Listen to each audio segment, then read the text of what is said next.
हादसे में मृत लोगों को 1 लाख रुपए का मुआवजा दिया गया। शर्म करो शिवराज, शर्म आती है कि नहीं आती है? 1 लाख रुपए का मुआवजा, 4 लाख रुपया किसी भी पीड़ित को दुर्घटना में मध्य प्रदेश में मृत्यु होने पर मिलते हैं सामान्यतः। 1 लाख ज्यादा दिया गया। कोई भी बात ऐसी नहीं करी शिवराज सिंह जी ने।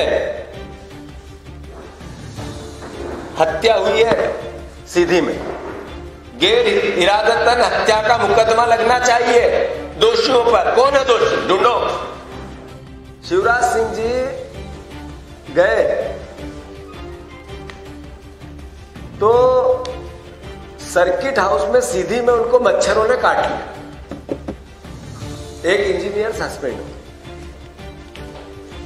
अखबार की खबर है और प्रमुख अखबार है मध्य प्रदेश का। पहले खाना ठंडा दे दिया था तो एक अधिकारी कर्मचारी को सस्पेंड कर दिया था। शिवराज सिंह जी को मच्छरों ने काटा है। बहुत बड़ी घटना, दुर्घटना। रात भर नींद नहीं आई। मौत हुई इसके लिए आई नहीं आई पता नहीं। 51 लोगों की मौत हो गई, इसके लिए नींद आई या नहीं आई मुझे नहीं अंदाजा, पर मच्छरों ने काटा है। घटना बहुत बड़ी, अद्भुत घटना। शिवराज सिंह जी को मच्छरों ने काटा। बाप रे बाप। वो मच्छर अगर मिल जाए तो उसका नागरिक अभिनंदन कर दो। शिवराज सिंह जी जब 58 रुपया डीजल था 2014 में,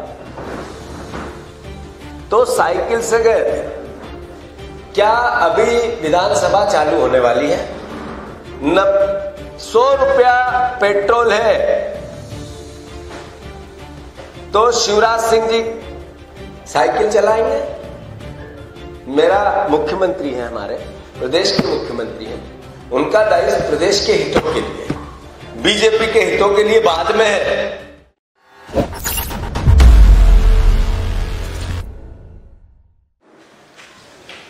आदरणीय साथियों,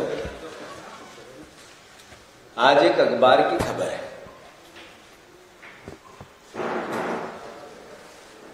कोई भी व्यक्ति जिसने वो खबर पढ़ी हो,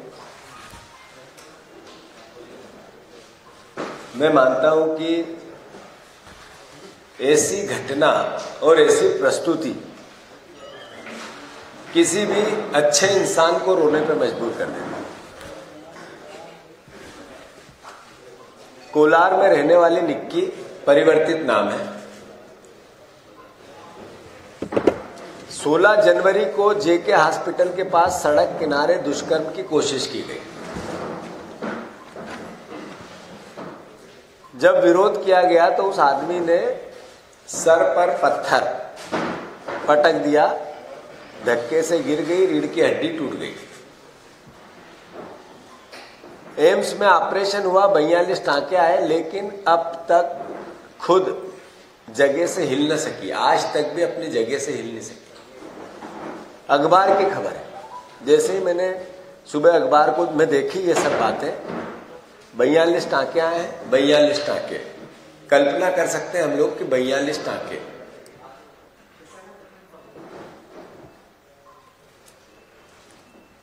मैं शिवराज सिंह जी, एक जो भावना आपकी एक मुख्यमंत्री की, जो लगातार बच्चियों को लेकर बयान देते हैं, बेटियों के साथ छेड़छाड़ करेगा, अन्याय करेगा, नफरत करेगा, किसी प्रकार की उनको यातना देगा तो फांसी की सजा है। मध्य प्रदेश में कानून भी बने, कोई भी सरकार प्रयास भी करती है, पर शिवराज जी वो कहती रही,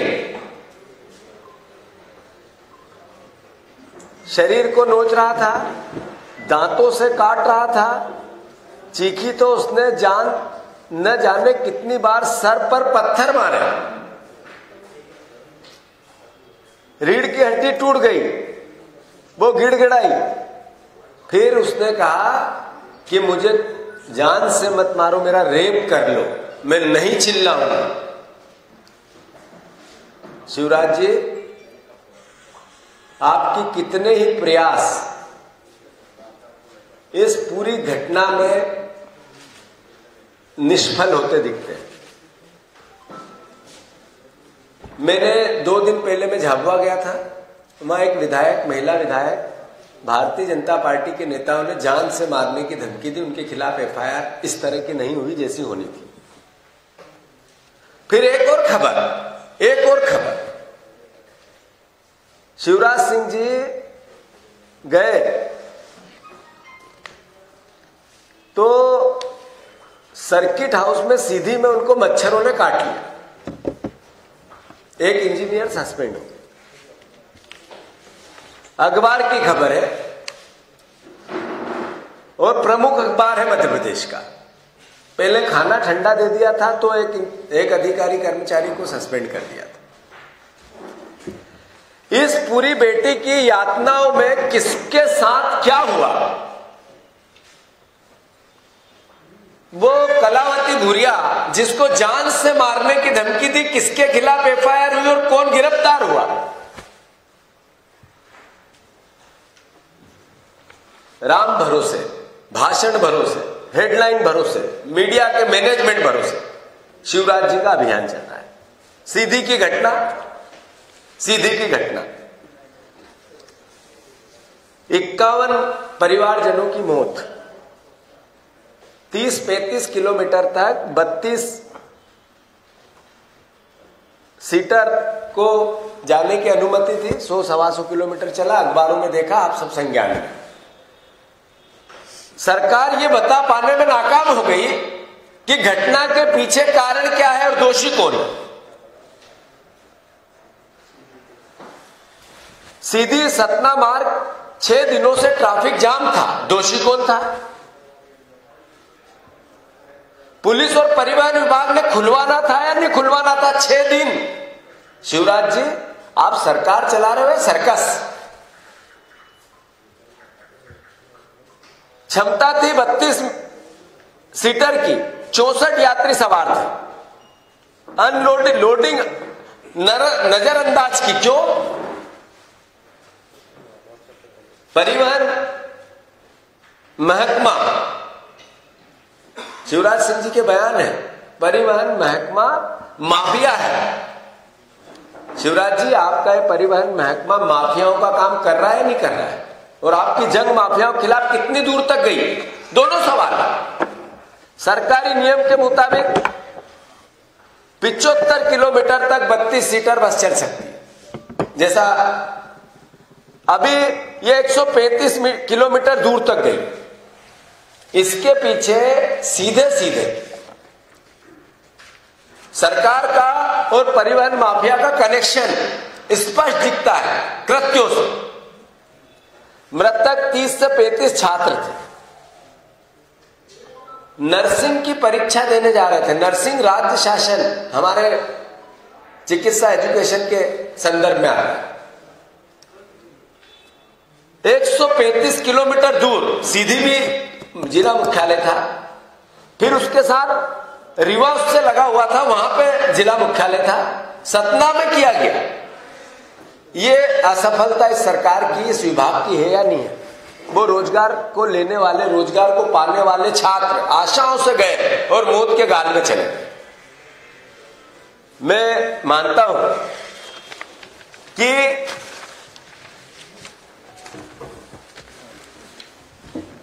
शिवराज सिंह जी का 1 वर्ष पूर्ण हो गया। 1 वर्ष पूर्ण हो गया। आज तक जिला प्रभारी मंत्री नहीं बनाया। हर जिलों का एक प्रभारी मंत्री होता है, नहीं बनाया गया। क्यों?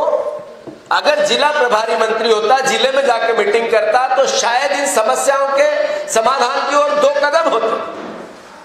इसके लिए दोषी सिर्फ शिवराज सिंह जी है, दूसरे तो नहीं है कोई। हादसे में मृत लोगों को 1 लाख रुपए का मुआवजा दिया गया। शर्म करो शिवराज, शर्म आती है कि नहीं आती है? 1 लाख रुपए का मुआवजा। 4 लाख रुपया किसी भी पीड़ित को दुर्घटना में मध्य प्रदेश में मृत्यु होने पर मिलते हैं सामान्यतः। 1 लाख ज्यादा दिया गया। कोई भी बात ऐसी नहीं करी। शिवराज सिंह जी ने हत्या हुई है सीधी में, गैर इरादतन हत्या का मुकदमा लगना चाहिए दोषियों पर। कौन है दोषी, ढूंढो। आपने मंदसौर में हत्या की थी किसानों की, आपकी सरकार ने की थी, शिवराज सिंह जी की सरकार ने की थी, तो आपने वहां 1 करोड़ रुपए मुआवजा दिया था। 1 करोड़ रुपया मुआवजा जिनकी हत्या हुई सरकार के कृत्यों द्वारा देना चाहिए कि नहीं देना चाहिए, आज सवाल है।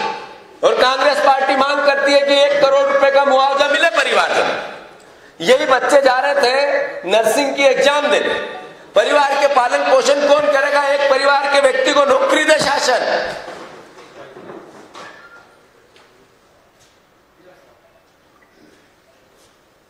इस हादसे में अधिकांश छात्राएं नर्सिंग की परीक्षा देने जा रही थी। बेटियों की रोज पूजा करते हैं शिवराज जी, पैर धोते हैं। कोई भी कार्यक्रम का आयोजन बेटियों के पैर धोने से चालू करो। संवेदना, पब्लिसिटी, भावनाओं से खेलना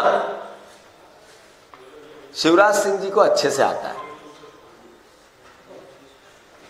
इससे पहले भी ऐसी दुर्घटना, इंदौर में एक बच्चों की बस चली गई थी जिसमें बच्चे शांत हो गए थे। ऐसी जगह 5 साल पहले एक ऐसी बस की और दुर्घटना हुई थी जिसमें भी लगभग इतने ही लोगों के आसपास 30-35 लोगों की मौत हुई थी।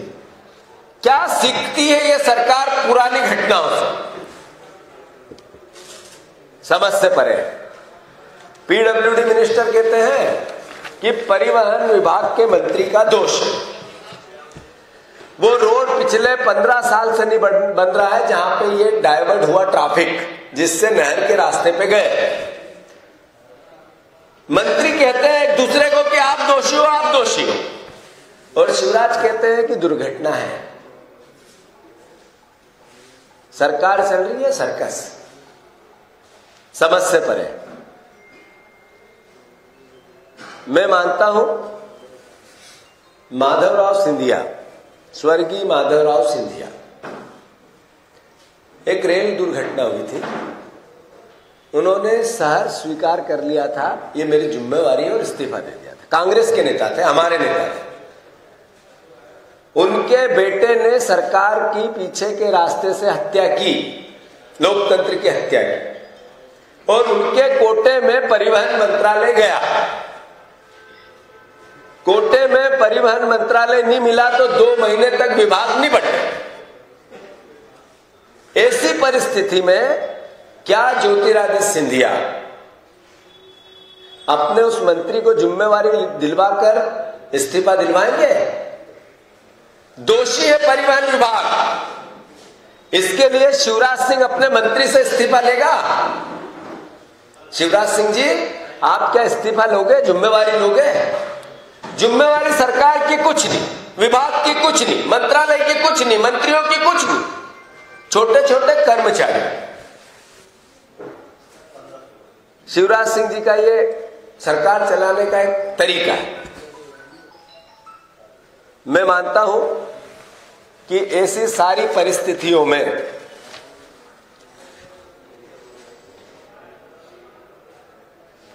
शिवराज सिंह जी को मच्छरों ने काटा है। बहुत बड़ी घटना, दुर्घटना, रात भर नींद नहीं आई। मौत हुई इसके लिए आई नहीं आई पता नहीं, 51 लोगों की मौत हो गई, इसके लिए नींद आई या नहीं आई मुझे नहीं अंदाजा, पर मच्छरों ने काटा है। घटना बहुत बड़ी, अद्भुत घटना। शिवराज सिंह जी को मच्छरों ने काटा। बाप रे बाप, वो मच्छर अगर मिल जाए तो उसका नागरिक अभिनंदन कर दूंगा।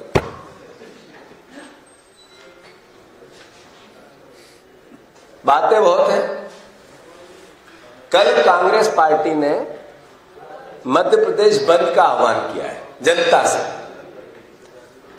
शिवराज सिंह जी, जब 58 रुपये डीजल था 2014 में, तो साइकिल से गए थे। क्या अभी विधानसभा चालू होने वाली है, 100 रुपया पेट्रोल है, तो शिवराज सिंह जी साइकिल चलाएंगे? मेरा मुख्यमंत्री है, हमारे प्रदेश के मुख्यमंत्री हैं, उनका दायित्व प्रदेश के हितों के लिए, बीजेपी के हितों के लिए बाद में है। तो क्या शिवराज सिंह जी को हम साइकिल भेजेंगे उनके निवास पर और आग्रह करेंगे कि 2 आंखें क्यों हैं आपकी, 2 आंखें, 2 सोच क्यों है, 2 विचार क्यों है? तब आपने साइकिल चलाई थी, ये साइकिल में भेज रहा हूं, कांग्रेस पार्टी भेज रही, इससे जाओ आप विरोध करो नरेंद्र मोदी का। तो हमारे मुख्यमंत्री ईमानदार हैं, अन्यथा गारंटेड बेईमान है। ऐसे ही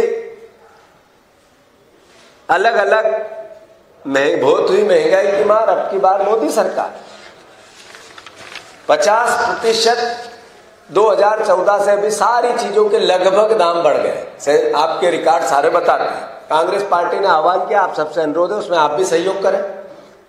मैं मानता हूं आदरणीय पीसी शर्मा जी हमारे बीच में हैं,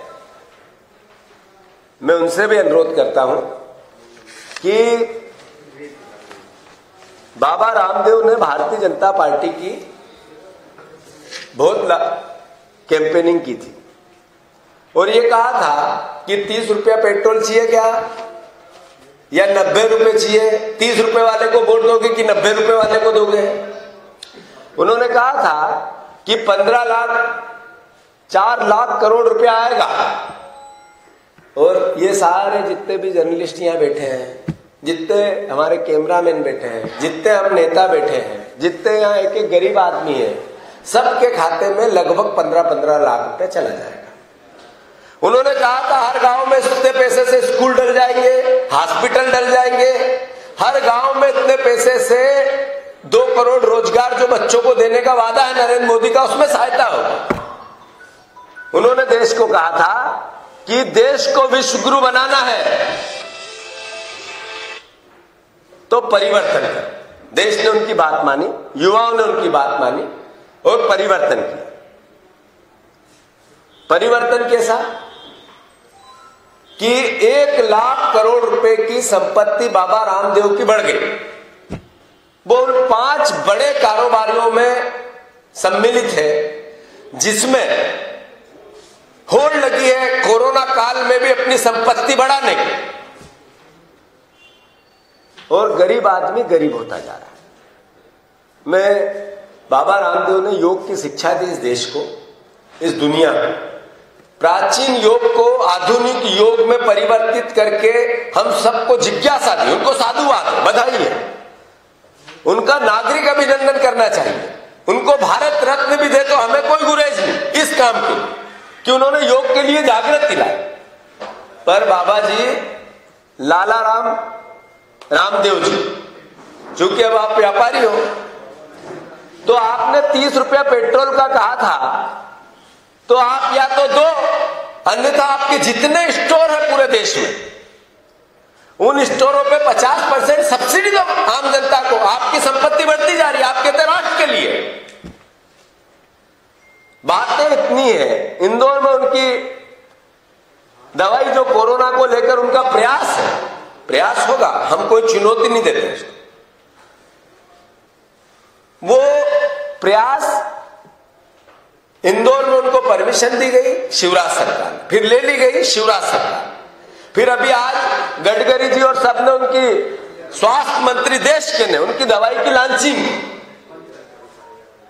मैं उस दवाई के खिलाफ नहीं हूं। ऐसे कोरोना काल में दवाई जितने भी लोग इस प्रयास कर रहे हैं वो साधुवाद के पात्र हैं। हम दुनिया को रास्ता दिखाने के मध्य देश अपना काम कर रहा है, हम उसको चुनौती नहीं देते। पर क्या बाबा रामदेव ने इतनी संपत्ति बनाई है, सारी दवाई फ्री में बांटेंगे? करना चाहिए नहीं करना चाहिए? उन्होंने झूठ बोला है देश में, तो उस पाप का प्रायश्चित क्या इस दवाई को वो फ्री में बिना पैसे में पूरे देश को उपलब्ध कराएंगे क्या? अपने पाप का प्रायश्चित करने का हिंदू धर्म में कई तरीके हैं, तो मैं मानता हूं कि उनको करना चाहिए। धन्यवाद। बातें और भी है, और भी है। एक तरफ माफियाओं की बात होती है, कमल पटेल कहते हैं कलेक्टर खनन माफिया करवाते हैं, उनसे कुछ नहीं होता, मिली भगत होती है, शिवराज सिंह जी को चिट्ठी लिखते हैं। ये है शिवराज सिंह जी, आपके माफियाओं के खिलाफ आपका प्रयास। आपका मंत्री आपको कहता है आपकी सरकार माफियाओं के खिलाफ कुछ नहीं करती। शिवराज सिंह जी को उनका असली चेहरा बता रहे हैं। हमारा काम है, लोकतंत्र में हमें जो कहा गया जनता ने कि आपको अब विपक्ष की भूमिका निभाना है, हम कर रहे हैं। शिवराज सिंह जी, बेटियों की वेदना भाषणों से नहीं पता चल सकती, उसके लिए प्रयास करने पड़ेंगे जमीन पे। और बेटियों की वेदना कैसी है ये अभी मैंने आपको बता दी। मेरा अनुरोध है कि आप सही तरीके से इसका पूरा काम करें। मैं मानता हूं कि ये बेटी का आज का जो अखबार का किस्सा है ये आपके जहन में आना चाहिए। धन्यवाद। अगर आपको हमारे वीडियोस पसंद आए तो प्लीज लाइक करें, सब्सक्राइब करें और शेयर करें।